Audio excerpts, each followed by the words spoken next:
Prince Charles has rich pickings when it comes to choosing a regnal title on becoming king. When the Prince of Wales ascends to the throne, it is not a foregone conclusion Britain's next monarch will be styled Charles III. Royal watchers believe Prince Charles will opt to take a different name as king than his birth name given the problematic rules of both the previous kings with that name. Significantly, the Queen's eldest son would have the right to reign using one of his middle names, of which Philip is one.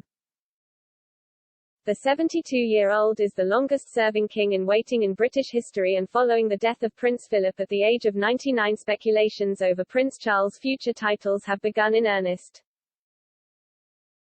According to the list, it is worth noting that Prince Charles can actually choose a different name.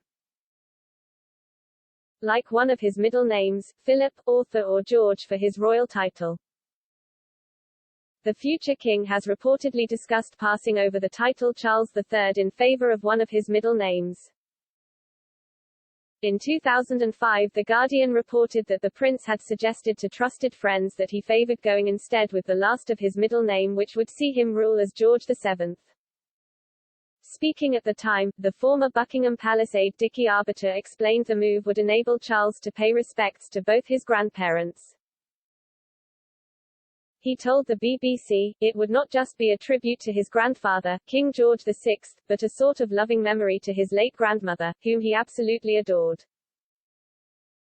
Amid the renewed interest in Prince Charles' title once he becomes king, reports suggest that he could also opt to break with the royal family's traditional surname of Windsor. Just as Prince Charles could opt to reign as King Philip I in memory of the late Duke of Edinburgh, so he could also choose to honour his father's desire to see the royal house bear his last name Mountbatten. According to the list, Charles is the Prince of Wales, but when he becomes king, it will be up to him whether the royals keep the last name Mountbatten-Windsor. When the Queen took the throne, her late husband Prince Philip threw things for a loop because he wanted her to take his last name. The descendants of the Queen and Prince Philip currently style themselves Mountbatten-Windsor, a compromise between the two following their marriage. Prince Harry and Meghan Markle's son Archie Harrison Mountbatten-Windsor is the latest of the Queen's grandchildren to carry the surname. The status of the Mountbatten-Windsor name, however, remains far from settled, with Prince Charles potentially being able to revisit the matter once he becomes king.